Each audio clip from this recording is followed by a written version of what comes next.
Qué alegría, amigas y amigos, por estar con ustedes en un programa más de Conversando con Correa. Y esta vez, nuevamente, con un invitado extraordinario. El presidente electo de nuestra querida República de Argentina. Bienvenido, Alberto Fernández. Muchas gracias. Y felicitaciones por ese magnífico triunfo. Muchas gracias, Rafael. Una alegría verte. Hace mucho que no nos veíamos y que frustramos encuentros. Así que una alegría encontrarte. Normalmente en política, sobre todo política latinoamericana, lastimosamente se discute el corto plazo. Las próximas elecciones, qué va a pasar el próximo año con el presupuesto. Quisiera empezar con una visión de largo plazo. América Latina, América del Sur, de Río Grande, todavía subdesarrollada, con casi 2 siglos de existencia como repúblicas independientes. Y el caso de Argentina, a inicio del siglo XX, una gran esperanza que iba camino al desarrollo, tenía un ingreso per cápita similar al de Australia, a hoy entre los países más desarrollados del planeta. Y aunque algunos consideran a Argentina como un país recientemente industrializado, son las siglas en inglés, bueno, sabemos que falta mucho para aquello. ¿Qué pasó? ¿Qué nos sigue pasando? Yo tengo la impresión que América Latina tiene un debate de muchos años donde se enfrenta una sociedad que quiere crecer y una sociedad que se conforma con el status quo logrado.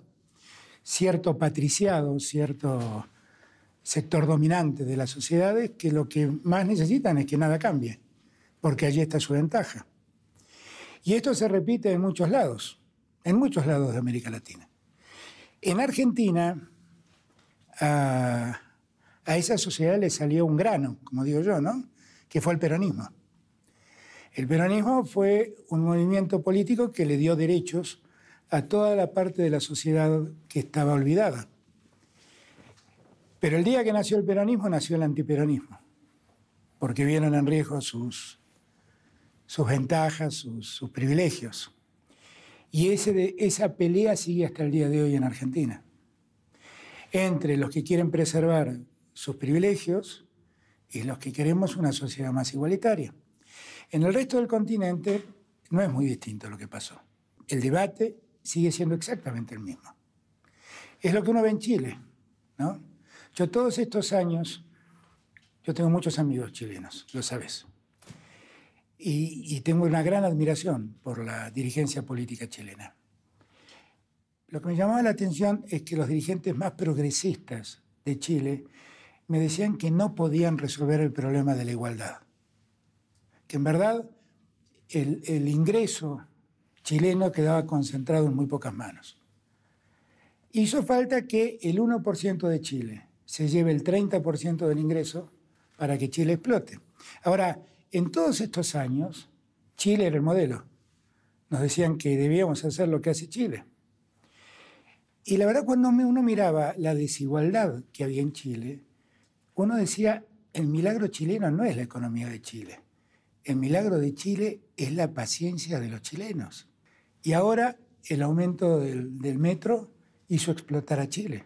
No fue el aumento del metro, fue la enorme desigualdad que hay. Y esto se repite en todo el continente. Pasan 2 cosas, que hay un sector dominante y hay un sector que aspiracionalmente quiere ser parte del sector dominante. Nunca lo logra. Nunca lo logra. Es esa clase media que aspira a ser lo que nunca lo van a dejar ser. Lo que un coterráneo tuyo, Rafael Ton, llama el síndrome de Doña Florinda. Exactamente. Apenas tiene un poquito más ingresos que el resto, le llama a los demás chusma. Exactamente. Engría a tu malcriado hijo Kiko. Exactamente. Maltratas al pobre obrero don Ramón y te haces amiga del capitalista compasivo, las personas de bien, votas por ellos. El señor de corbata llamado don Barriga. Es eso. Es un espacio de la sociedad que aspiracionalmente quiere ser parte de la sociedad dominante y la sociedad dominante nunca lo va a dejar ser. Me sorprende que lo tengas tan claro, porque lo que tú acabas de describir son teorías que existen para explicar su desarrollo y, por ejemplo, que lo utilizan tratadistas, que yo admiro mucho, como Alain Ruquet, que tiene, siempre lo cito en estos programas, el mejor ensayo que conozco sobre nuestra América, que es América Latina, Introducción al Extremo Occidente, y él grafica muy bien lo que son nuestras élites y pone sobre esas élites gran parte de la responsabilidad de su desarrollo, y diciendo, ni siquiera tienen el espíritu del capitalismo, prefieren sacrificar rentabilidad económica para mantener la verticalidad de las relaciones sociales. Efectivamente. En otras palabras, tú les ofreces a nuestras élites ser 3 veces más prósperas, pero iguales, prefieren ser 3 veces menos prósperas, pero desiguales.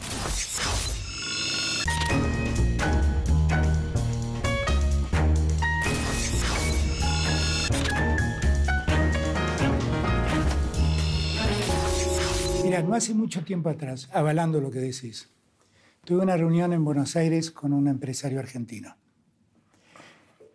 Una de las empresas multinacionales que tiene Argentina, o sea que tiene empresas más allá de la frontera argentina. Y entonces le pregunté cómo le estaba yendo con el gobierno de Macri. Me contó que le iba muy mal, que llevaba 2 años de balances negativos. Y le pregunté cómo le había ido con Cristina. Y me decía, no, con Cristina no paramos de ganar plata. Y le dije, ¿vos a quién votaste? Y medio sonrojado me dijo, a Macri. Le dije, ¿y ahora qué vas a hacer? Y no sé, me dijo. Le digo, ¿sabés qué es lo que te pasa a vos? Que te da vergüenza votar como tus obreros. Pero la verdad es que a vos te va bien cuando gobiernan, cuando hay gobernantes que quieren que vos ganes y quieren que ganen los obreros también. Y a vos cierta pertenencia de clase no te deja votar como tus obreros. Y se quedó callado. Ahora, esto es una reflexión que deberíamos tratar de hacer sobre esas clases. Tú lo tienes muy claro, muy claro. Lastimosamente, esa gente tiene no la lógica empresarial, sino la lógica del poder. Te voy a contar una anécdota que hasta es una vergüenza para un gobierno de izquierda como el mío. Las utilidades empresariales crecieron más en mi gobierno que el salario mínimo. No tengas dudas. Se triplicaron las utilidades empresariales y el salario mínimo se multiplicó por 2.8, 2.7. No tengas dudas. Sin embargo, nunca me apoyó la clase empresarial. Porque ellos dudas. prefieren tener un gobierno al que dominen, y así nos han dominado 2 siglos, a un gobierno con el que le va muy bien a nivel económico, pero no tiene influencia sobre ese gobierno. Y defender un gobierno que genera una crisis como la que está generando el gobierno actual de Ecuador. Que no puede haber empresas exitosas en sociedades fracasadas. Eso tiene que entender y aprender nuestra clase empresarial.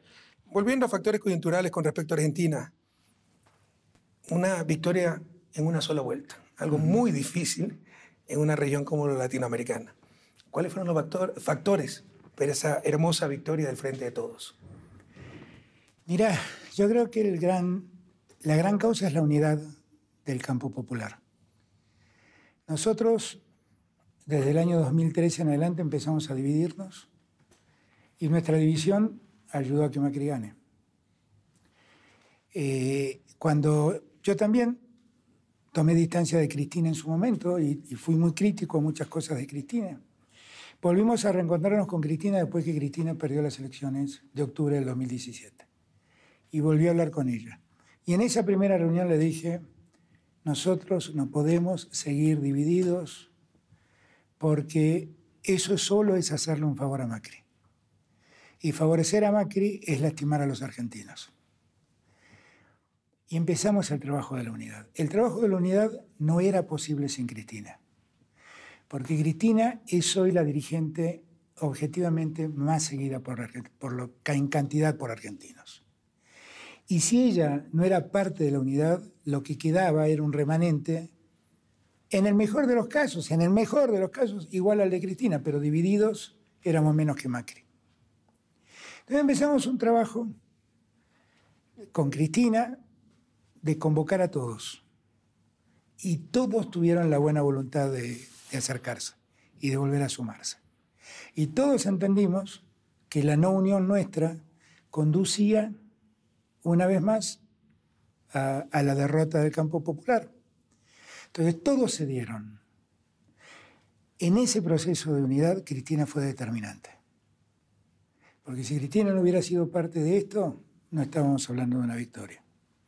También una muestra de gran madurez política, ¿no? Enorme madurez. Que tal vez ayuda a que se forme la adversidad, ¿no? Enorme madurez de Cristina. Enorme gesto. No sé si es madurez. Por ahí es un gesto de generosidad. Por ahí es madurez. Pero cualquier adjetivo que le pongas... Inteligencia frente a la adversidad, frente a la porque- victoria de los fue- adversarios, ¿no? Y fue una solución estratégica correcta. El día que ella me llamó y me dijo, es tu turno, tenés que hacerte cargo vos, yo le insistí durante 3 días para que sea ella. Y ella insistió que debía ser yo. Y hasta le propuse, yo te acompaño. Y me dijo, tenés que ser vos. Y yo siempre comento esto porque me parece esencial que todos comprendamos en Argentina lo central que fue Cristina en todo esto.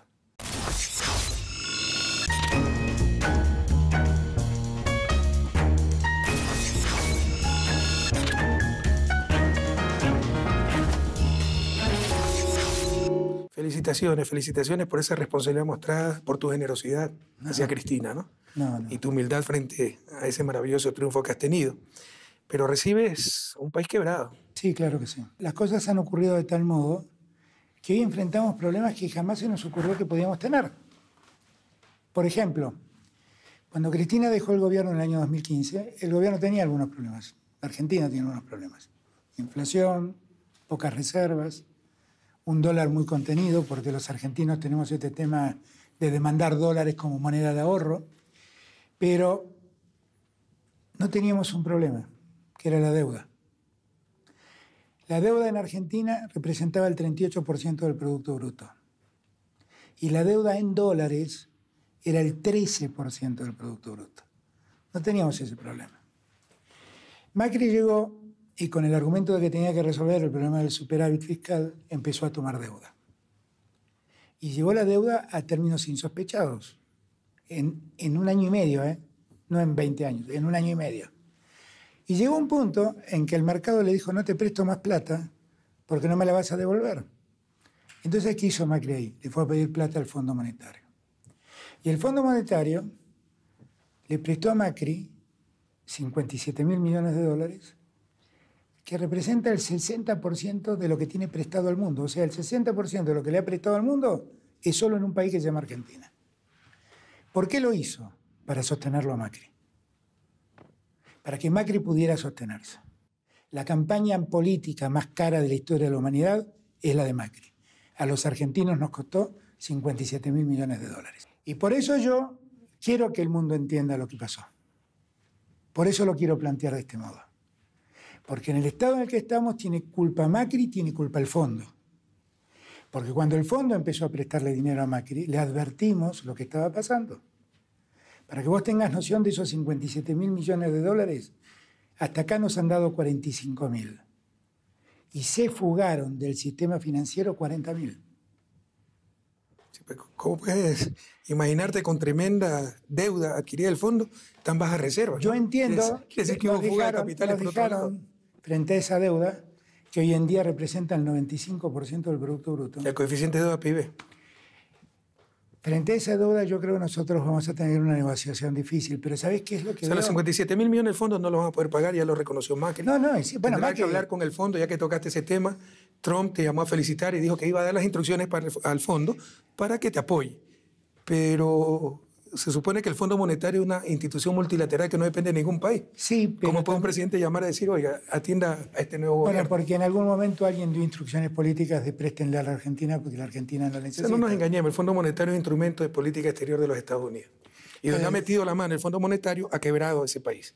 Llevamos 2 años consecutivos de caída del consumo. En un país que consume el 70% de lo que produce. Cuando cae el consumo, cae la producción. Cuando cae la producción, cae el empleo. Cuando cae el empleo, aumenta la pobreza.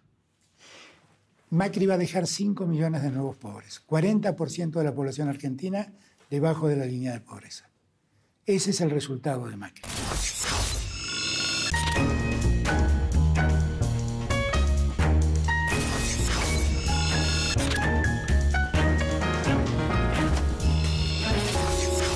Ahora, yo tengo muchas expectativas de que vamos a poder salir adelante.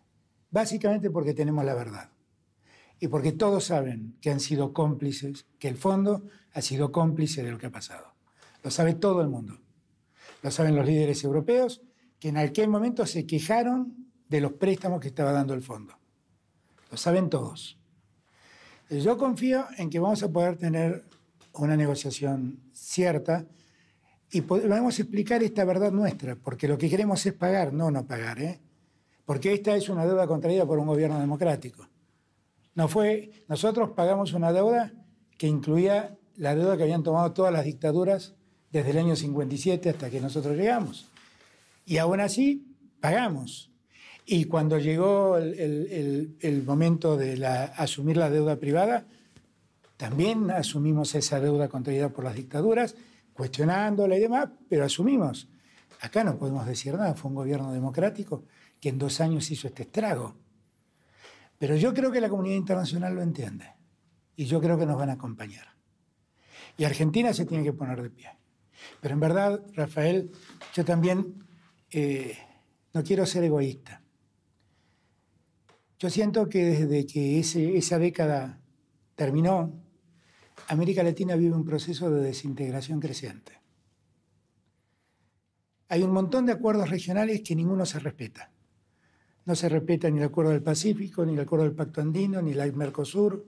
Está todo disperso, nos han dividido peligrosamente. Nosotros más que nunca tenemos que trabajar en ese proceso integrador. Qué bueno escuchar esas palabras. He venido a México y he tenido una muy buena y muy larga reunión de 4 horas con Andrés Manuel López Obrador. Y el tema central fue ese. Maravilloso. No, y esa foto con Andrés Manuel, no te imaginas, son vientos frescos de esperanza para todo el continente. ¿Viste? Yo de repente pienso que tal vez el país más norteño de la América Latina y el país más al extremo sur de América Latina pueden construir un eje que reviva de vuelta la unidad y que tenemos que trabajar. Y tenemos además, con la llegada de López Obrador al poder, algo que los latinoamericanos habíamos olvidado, que era que México vuelva a mirar al sur. Para mí es muy tranquilizador que López Obrador piense en los mismos términos que nosotros. Es un hombre de una gran honestidad moral y honestidad intelectual, y muy comprometido con los que menos tienen. Tú eres profesor de Derecho Penal. Así es. A mí me cuesta hablar de este tema porque yo estoy involucrado en él, pero creo que es importante por los demás sobre todo, ¿no? En los últimos años se ha visto claramente que lo que no logran en las urnas tratan de lograrlo por medio de la persecución judicial, la judicialización de la política o el término inglés llamado lawfare, la guerra jurídica, la guerra legal. Y ahí vemos a un Lula encarcelado sin ninguna prueba en su contra. A Cristina no la metieron presa por el fuero que tiene como senadora. Mi vicepresidente y vicepresidente reelecto lleva más de 2 años en la cárcel sin un centavo mal habido, ¿no? Y bueno, yo tengo 29 procesos criminales, tratan de pedir que regrese a mi patria, inhabilitarme como potencial candidato. ¿Qué hacer frente a aquello? Que es evidente. Además ha habido una estrategia de infiltración en nuestros sistemas judiciales con mucha paciencia, ¿no? Con mucha prolijidad, pero y con mucha eficacia. Fiscales becados por la USAID de los Estados Unidos, financiamiento norteamericano para escuelas judiciales. ¿Qué hacer frente a esto? En realidad esto es para alguien que... A ver, voy a contarte un poco de historia personal. Yo soy hijo de un juez. Mi padre fue juez. En un tiempo en donde la Argentina, ser juez era un prestigio enorme. Prestigio entendido como debe ser entendido el concepto de prestigio. A los militares en el año 1976 echaron a mi padre de la justicia. Y en el momento que mi padre dejó de ser juez, 1976, vivíamos en una casa alquilada y teníamos un auto modelo 49. Era lo que se podía con el sueldo de juez. Pero era muy prestigioso ser juez. Y yo aprendí de mi padre la importancia de la justicia y por eso un día me hice estudiante de Derecho y por eso me dediqué al derecho penal. Mi padre era juez de la Cámara del Crimen. Y para mí, en el Estado de Derecho, el respeto a las libertades, el respeto al debido proceso y una justicia independiente son reglas absolutas. ¿Qué le pasó a nuestro continente? Las 3 cosas fracasaron. La justicia dejó de ser independiente y empezó a ser manipulada por el poder. el proceso legal, el debido proceso legal, que es el que exige que uno tenga un juicio transparente donde se pueda probar la inocencia en libertad, también fue vulnerado. Y las prisiones preventivas se convirtieron en reglas. Y finalmente, la justicia, por todo esto, dejó de ser independiente. Empezó a servir al poder de turno.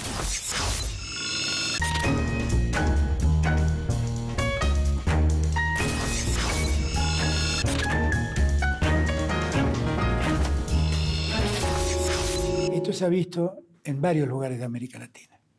Pero hay tres focos, y acá voy a hablar yo para no incomodarte a vos, hay tres focos donde se ve con mucha claridad. Esto que digo, para que todos me entiendan, es lo que digo siempre. No lo digo porque Rafael me está entrevistando. Ecuador es un lugar, Brasil es un lugar, Argentina es un lugar. Hubo atisbos del problema, de este mismo problema en Chile, pero no alcanzó la dimensión que alcanzó en Argentina, en Brasil y en Ecuador.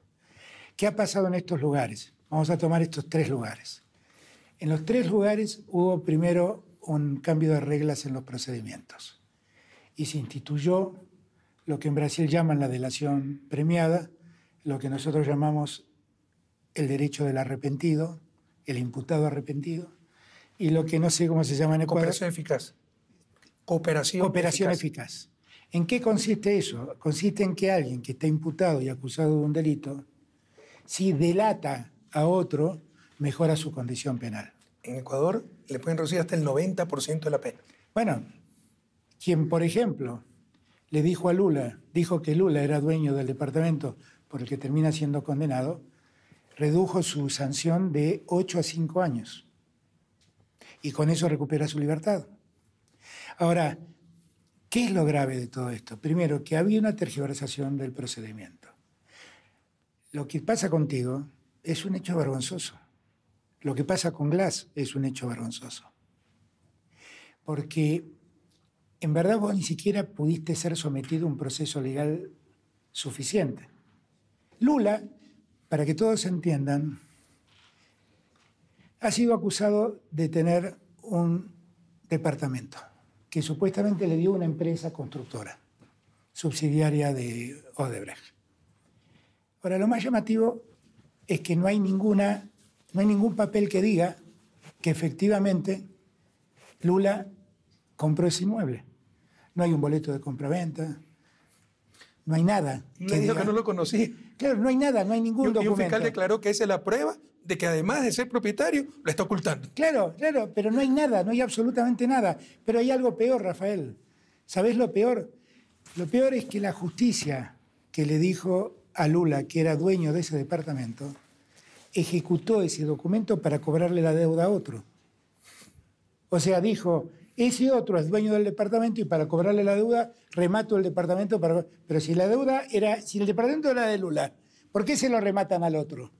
Es terrible. Esto es lo que pasa en la justicia de Brasil. Es terrible. Bolsonaro yo sé que está enojado conmigo porque yo pido por la libertad de Lula. Pero lo lamento mucho. Yo soy un hombre de derecho y donde veo una injusticia la marco. Eso lo aprendí de mi padre. Y eso respeta mucho a la ciudadanía, a nuestros pueblos, porque ven autenticidad, ven coherencia, sin cálculos políticos. Yo la verdad es que cueste lo que cueste. En Argentina tuvimos un primer caso, que es el de una dirigente social, Milagro Sala, que apenas empezó el gobierno de Macri, el gobierno de Jujuy la detuvo. Milagro Sala durante años me trató muy mal, francamente. Tuvimos muchas diferencias políticas, pero no merece estar detenida. ¿Y qué voy a hacer yo? Porque tenía diferencias conmigo, voy a validar una detención ilegal.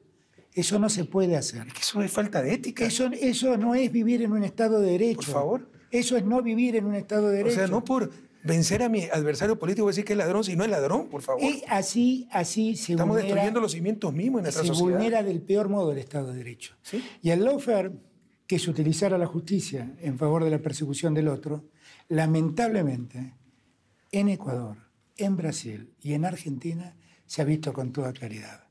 Y en Brasil, además, ha sido tan escandaloso lo que han hecho, que el juez que condena a Lula, diciendo que aunque no tiene pruebas fidedignas, tiene la íntima convicción de que Lula era el dueño, así lo condenan, ese juez hoy es ministro de Justicia de Bolsonaro. Es descarado, el asunto es descarado.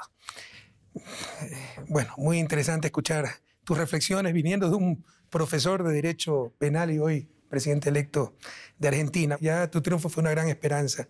Después de escucharte, bueno, nos conocemos, sé lo que piensas, pero ratificar tu pensamiento, tus ideas, refrescarlos, conocerlos, actualizarlos, realmente redoble esa esperanza. Yo Gracias, creo que Rafael. Argentina está en las mejores manos. Para mí una enorme alegría volver a verte, saber que estás bien, entero, y en breve vas a estar en tu patria. Una Estoy gran seguro. noticia para Argentina tu triunfo y creo que para toda la patria grande. Muchas gracias, Alberto. Sé que es la primera entrevista que hago en un medio internacional. Lo